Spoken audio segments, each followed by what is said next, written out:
De volta ao módulo de administração e direito eclesiástico, mas antes queria te pedir que você assinasse o canal, desse um joinha, acionasse o sininho para que você receba outros vídeos. Eu vou postar uma pregação, uma palavra sobre por que devemos continuar dando fruto, produzir frutos.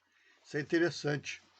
Eu peguei um versículo da Bíblia e achei interessante, um despertamento, e falamos alguma coisa sobre isso, tá ok? Mas nos interessa falar de administração eclesiástica e direito eclesiástico. Estamos no capítulo 5 do módulo e vai falar sobre esse capítulo 5, vai falar sobre escrituração e financeira da igreja. Já falamos sobre secretaria, que se a igreja tiver uma secretaria bem organizada, funciona, tudo correto. E agora temos que falar também da tesouraria, que é uma área importantíssima da igreja. Tesouraria. Toda igreja deve estabelecer um sistema que regule a participação dos crentes na sua vida financeira. O assentamento de todo o movimento, bem como a apresentação de relatório, exime de quaisquer dívida os responsáveis pela guarda do tesouro na casa do Senhor. Precisa, porque aquela movimentação financeira, como é de conhecimento de todos, a igreja precisa fazer compras, pagar luz, pagar água, telefone, hoje tem internet, tem material de limpeza, Santa Ceia, tem várias coisas que a igreja precisa comprar e precisa de dinheiro. Então, precisa ter essas formas, e existem duas formas de que os membros, os fiéis, participam na vida financeira. Uma é a tradicional e a outra é a unificada. A tradicional é através dos dízimos e ofertas. Esse dízimo de oferta, o dízimo geralmente é dos ganhos, né? Geralmente é final de mês, início de mês, e as ofertas nos cultos comuns, nos cultos de cultos chamados públicos, né? E algumas atividades internas da igreja. E a unificada é somente o dízimo. A gente lê isso, fica, mas tem igreja. Tem igreja que só tem oferta. Conheço uma que você dá oferta ao você entrar na igreja, não existe o dízimo, e tem igreja que é só dízimo. Eu conversando, fui me consultar no hospital, estava me preparando para uma cirurgia, e encontrei um pastor, e ele falou comigo que na igreja dele ele só recebia da igreja o dízimo, não tinha oferta. O trabalho da igreja não tinha oferta, só dízimo. Falei, que legal. Então, eu tenho experiência com essas duas formas de contribuição. O tesoureiro é um cargo da igreja de grande responsabilidade e importância. Por isso, muitas igrejas lutam com dificuldade para encontrar um membro que queira desempenhar tal função. Realmente é. Eu sempre falo nas minhas preleções que se você não sabe lidar com dinheiro, nunca aceite como membro de uma igreja a parte da finança da igreja, ok? Eu tive um problema numa igreja que eu tive que assumir uma determinada da igreja porque o moço que estava anteriormente pegou o dinheiro que não era para uso pessoal e fez uso pessoal, e isso trouxe um problema. Graças a Deus a igreja tinha um lastro de finanças, um saldo de finanças que deu para cobrir aquela parte. E se não tivesse? Então a gente tem que ter todo o cuidado. Hoje o cargo de tesoureiro está ficando cada vez mais espinhoso pelas exigências legais que cada dia crescem. Por quê? Por exemplo, as exigências legais, elas aparecem quando a igreja é registrada, tá? Conheço, eu tenho um amigo que ele frequentava uma igreja e a igreja era uma igreja. A pessoa abriu uma igreja e foi embora. Nunca se preocupou em ter um CNPJ, organizar a igreja. Ele, como chegou nessa igreja, viu que não tinha isso, conversou com o pastor aprovou. E ele tinha um amigo contador e começou a desenvolver lá o estatuto, organizar a igreja. Aí chegou na hora da tesouraria, trouxe a organização. Quando chegou na tesouraria, falou sobre os livros caixas. Eu não tenho nenhum aqui, porque tem uns livros próprios, vendidos até em papelaria. Assim como tem os livros próprios, que é vendido em papelaria para a secretaria, como livro de casamento, livro de ata, tudo isso se compra já pronto. Precisa pegar um caderno comum e fazer. Aí ele falou, para que isso? Não, nós vamos contabilizar as entradas e saídas da igreja.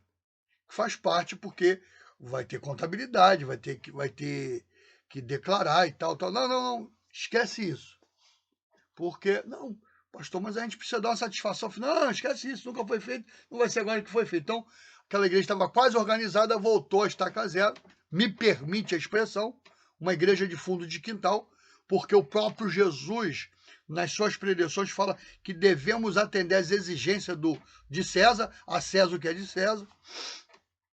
Então,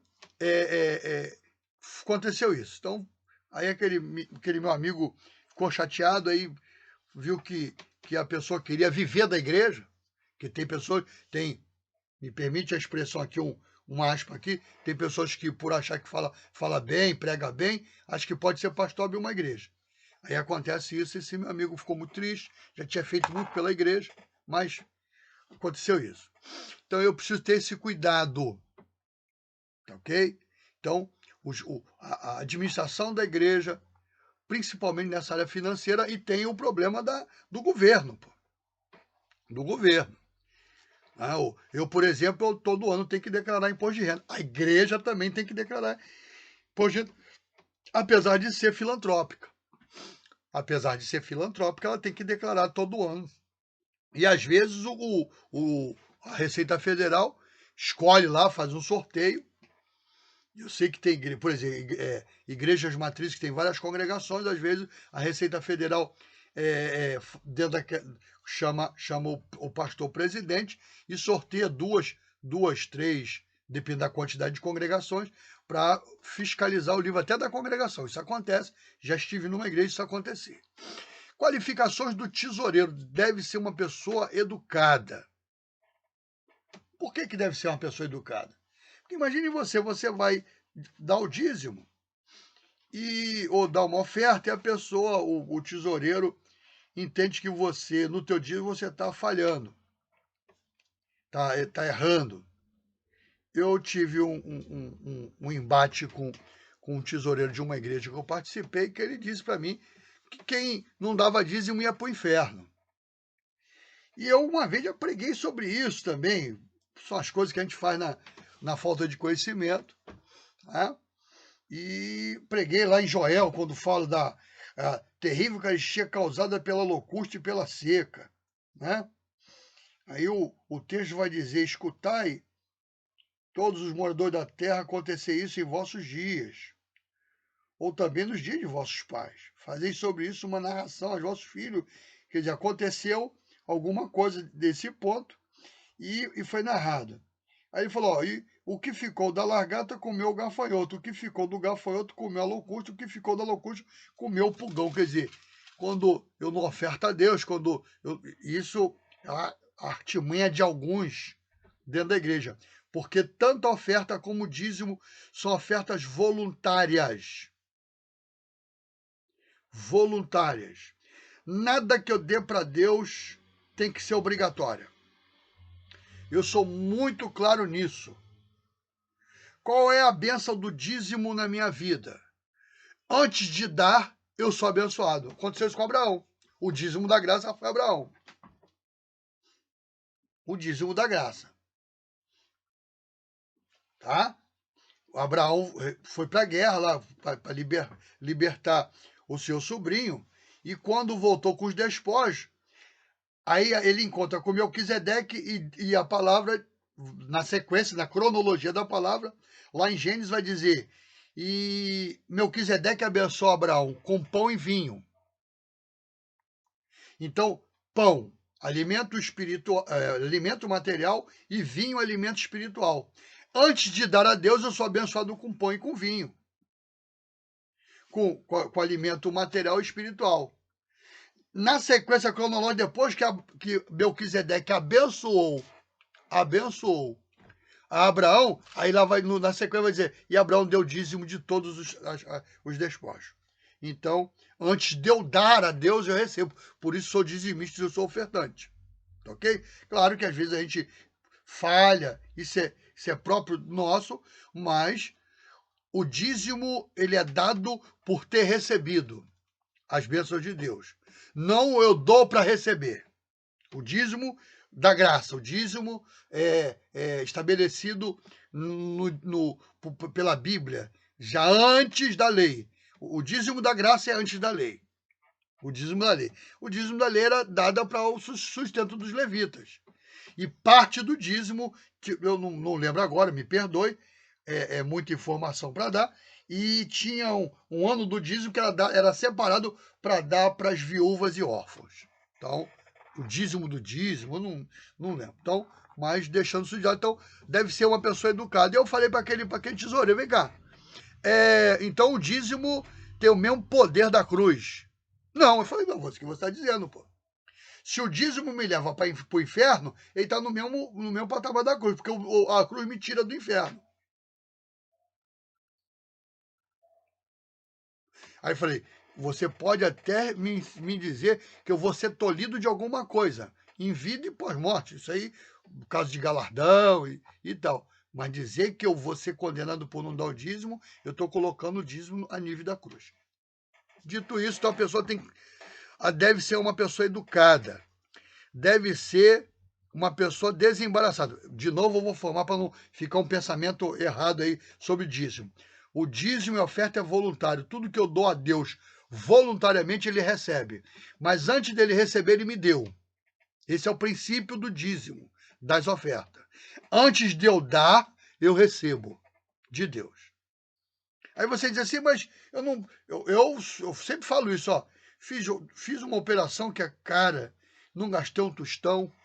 Tive trombose, eu comento isso sempre com meus alunos em sala de aula.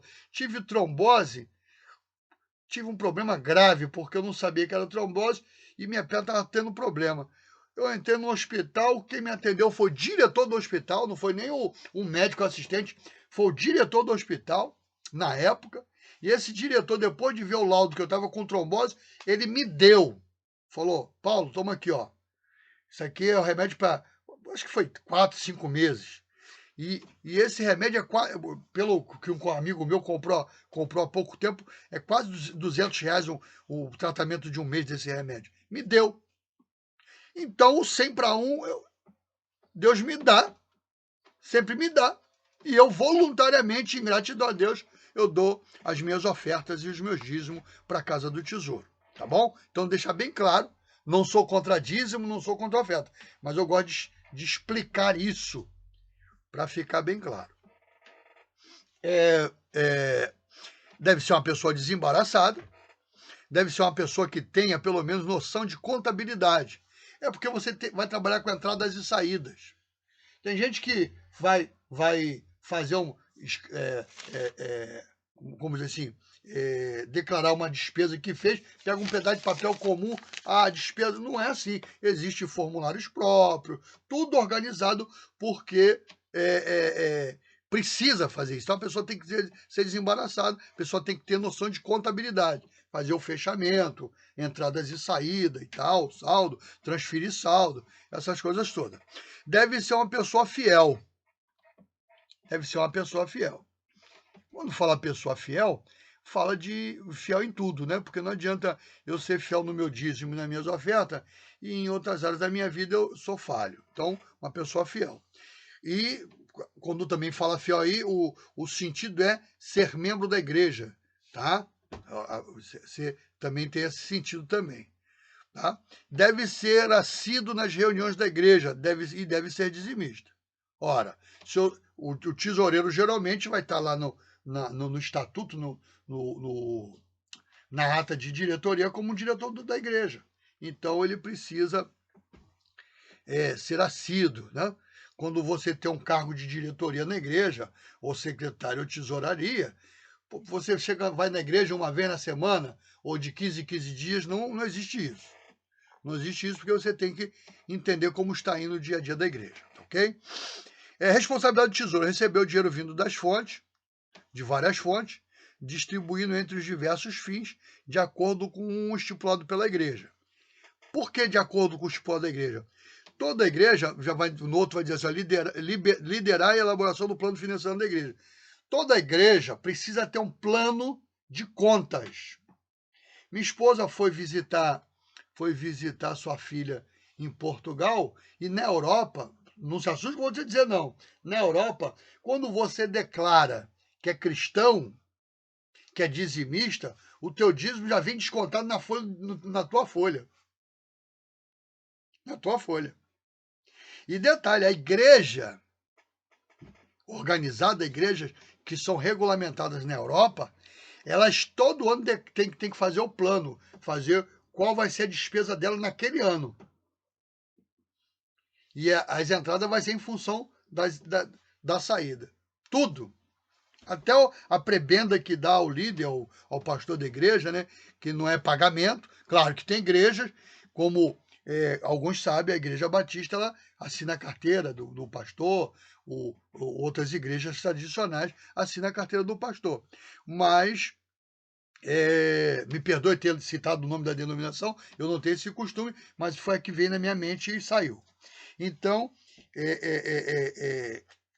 aí então ela vai ter durante o ano, que sabe que tem que pagar aquele valor, então vem no plano financeiro da igreja. Então a igreja que se preza, ela tem lá já quanto que vai gastar de luz, a pré porque o consumo oscila, né? A água, então ela tem lá, vamos dizer, se ela gasta lá 200 quilowatts por mês, ela vai botar lá o valor mais ou menos dos 200 quilowatts e estabelece o custo dela esse custo que é flexível, infelizmente, por causa do consumo, e estabelece as suas despesas, que é o plano financeiro da igreja. Eu não posso gastar esperando entrar. Eu tenho que ter para gastar. Os grandes problemas da igreja é isso. Daqui a pouco eu vou falar alguma coisa sobre um fato que aconteceu numa igreja de um amigo que me pediu um socorro. Ter sempre em mãos o material para fornecer aos novos membros, que é o cartão de contribuição, o cartão que tem igreja que tem um envelopinho que o membro vai botar o dízimo no envelope, tem uns que já vem no envelope onde anotar os valores, o mês, tem uns que botam um papelzinho dentro do envelope. Tem um monte de forma de fazer isso, tá ok? E isso é cargo do tesoureiro. Liderar campanhas na igreja, de mordomia. Às vezes precisa dar campanha para comprar alguma coisa para a igreja, ele lidera. Manter os livros da tesouraria sempre em ordem. Vai juntando, agora. Às vezes tem uma despesa que você fez, pegou o irmão, chegou, irmão, precisa comprar um cimento para fazer aqui o negócio aqui, o conserto aqui na igreja. Aí você anota num papel e perde o papel e aqueles 20 reais que você já é furo no negócio. Então, tem que estar sempre em ordem. Fez a despesa, já lança no livro. Geralmente tem um chamado livro borrador, né, que é um livro de rascunho. O tesoureiro geralmente passa ali, ou a lápis, eu não sei como é que funciona, que eu nunca fui tesoureiro, nunca usei borrador. Então, lança ali naquele livro, né? E depois passa para o oficial. Claro que aquele borrador é um histórico também de finanças da igreja. Já ouvi de igreja de perder o livro oficial e com o borrador ela pôde fazer um novo livro, tá? Então, é sempre bom ter esse livro, não é um livro paralelo, não é um caixa 2. Você tem aonde faz um rascunho no dia a dia, para não perder as informações, e no 5 dias antes de fim do mês você começa a passar limpo o livro oficial, que geralmente é registrado em cartório, tá? Geralmente esse livro é registrado em cartório. Fornecer a quem solicitar a declaração de contribuição para fim de pôr de renda. É interessante isso. Como eu sou contribuinte de uma... Presta atenção, para você entender o que ele quis dizer nesse tópico. Como eu sou contribuinte de uma entidade filantrópica e eu dou meu dízimo, a igreja, se o membro quiser, Se o membro pedir, ela tem por obrigação a dar uma declaração de contribuição financeira para aquele membro. Então, lá no imposto de renda daquele membro, ó, contribuiu filantropicamente com a igreja tal, tal, tal. Aí vai debater, vai abater no imposto de renda. Interessante que toda igreja oficial, toda igreja organizada, ela declara imposto de renda. Por exemplo, entrou um valor alto e o tesoureiro colocou numa poupança, que não é errado, porque o dinheiro tem que ter a ver correção. Quando chega no final do ano para a declaração de imposto de renda, os juros, não é o depósito, o valor depositado, não. Os juros daquele dinheiro, porque houve uma contribuição, e daquela contribuição, por estar numa poupança ou estar numa aplicação financeira, ele rendeu juros. Os juros daquele dinheiro aplicado vai ser descontado imposto de renda dele, porque não foi contribuição voluntária, foi aplicação financeira. Então a igreja, como uma organização registrada, ela tem por obrigação declarar e pagar o imposto de renda sobre aquele valor. Dentro do direito eclesiástico, me permite misturar um pouquinho, que fala dessa problema do imposto de renda, toda igreja, quando estabelece faz o seu estatuto, tem com relação, cadê deveres, deixa eu ver se eu vou encontrar nesse aqui. Assembleias, presidente, diretoria das congregações.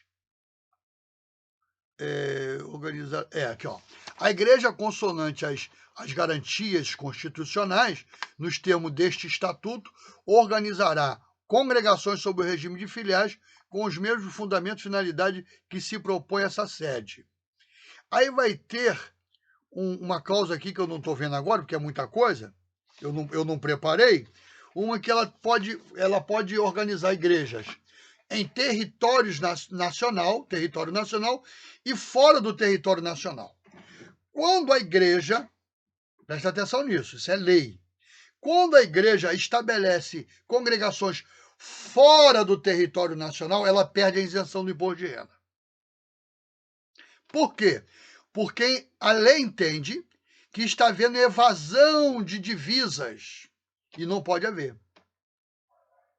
Então tem igreja que perde a sua isenção justamente por causa disso, tá ok? Só para depois, se eu lembrar, eu vou tratar disso também em direito eclesiástico.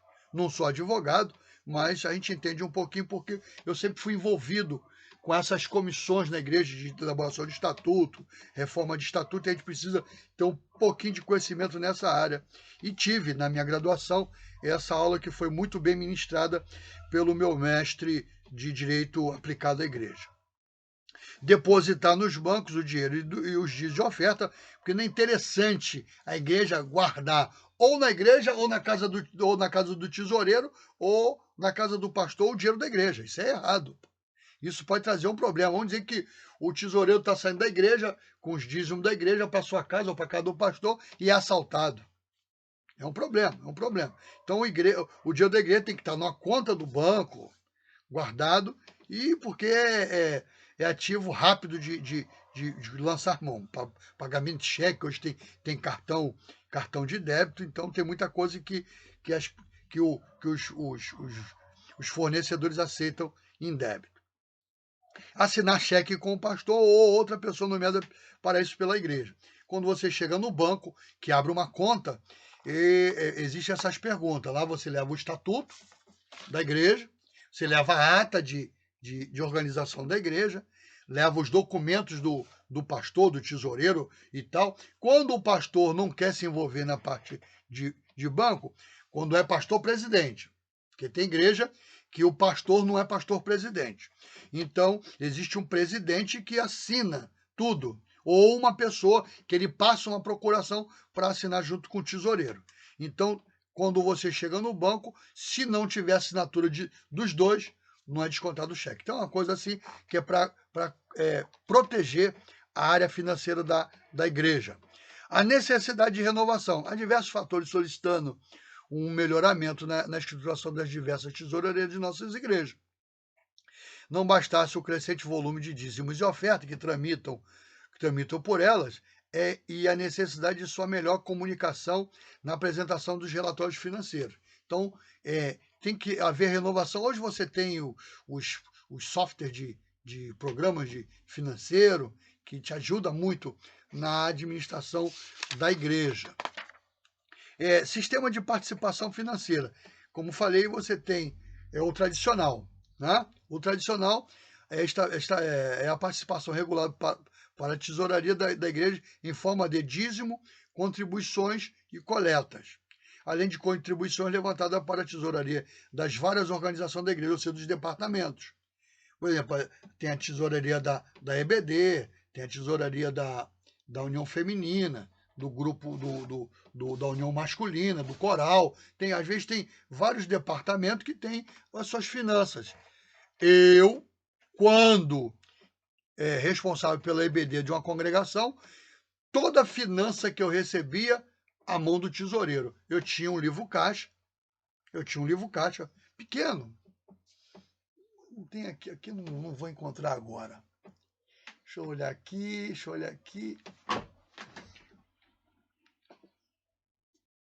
eu olhar, acho que eu achei. Tá aqui. Ó.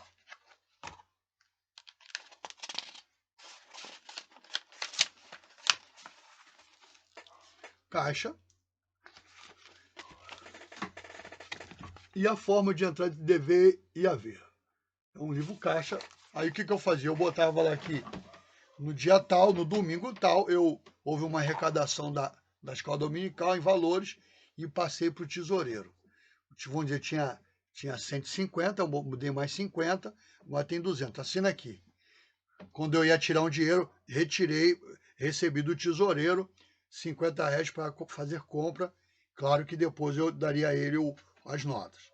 Aí anotava, assinava, pedia a ele os 50, eu assinava embaixo, ele assinava como que me devolver. Então sempre, porque precisa-se. E é importante que a tesouraria da igreja seja unificada justamente por isso, ok? Não é uma forma, é uma forma de evitar aquele pensamento de caixa 2, de que tem alguém pegando dinheiro de diária da igreja. Tem uma série de fatores que aparecem, infelizmente, nas igrejas, tá? Então, ela tem as coletas e precisa ter isso. Sistema tradicional. O sistema unificado, como falei, institui uma única tesouraria, dessa forma que eu estou falando para você agora, uma única tesouraria, e as participações em forma de dízimo, contribuição, coletação são recolhidas pela tesouraria da igreja. Nessa igreja não tinha isso. Eu, como era responsável pela IBD, não tinha o costume de ficar com o dinheiro, de estar com o dinheiro e dava ao tesoureiro. Tem gente que prefere guardar no departamento, isso aí é decisão de cada um. Porém, entretanto, contudo, todavia, deve-se o departamento também fazer uma escrituração para que o seu liderado no seu departamento e prestar relatório. Não é só fazer a escrituração, tá? Em minha igreja, o departamento tem essa atividade e nas reuniões gerais do departamento é prestado, comprou isso, comprou aquilo, ajudou uma pessoa. Não vai falar o nome da pessoa, mas são ajudas filantrópicas que aparecem. Às vezes o departamento, a igreja, na hora não tá, a pessoa precisa na hora e não tem, às vezes, um departamento, só corre um irmão e bota lá ajuda filantrópica. Lá no relatório vai constar o nome da pessoa que foi socorrida. Só que na leitura para os componentes, geralmente por ética, não é falado o nome, só diz que foi ajudado um irmão e uma irmã, e aqueles que tiverem dúvida pode ir lá ver no livro, ok?